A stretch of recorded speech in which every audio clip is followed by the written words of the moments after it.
Today's 10,000 Reasons Flashback takes us to program number 6,737, which aired April 11th, 2003.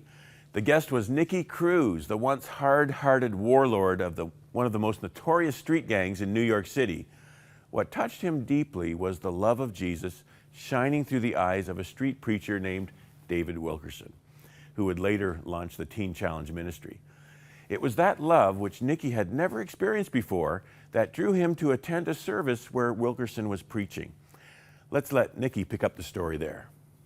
In 7 minutes, he explained from where God came from, and in the beginning I was in touch until something took place. Some of the guys from the gangs and the girl would start crying, and then we went down to this basement, and that was Wilkerson approached me, and I was hard like a rock, and then he began to say, God is all over you, Nicky, and in that moment I break down. I break down and start crying and crying and crying in front of my girlfriend and in front of my gang.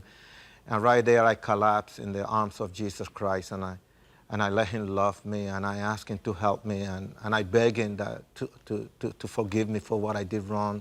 I became a beggar, and I didn't see Jesus, but I felt him so strong in my life, and that night I just changed my weapon for the Bible, and he came into my heart of heart and loved me, kissed my pains away, and he gave me peace.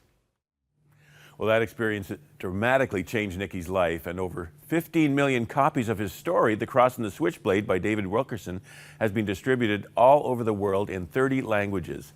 Not to mention the motion picture by the same name that's been viewed by an estimated 50 million people in 150 countries.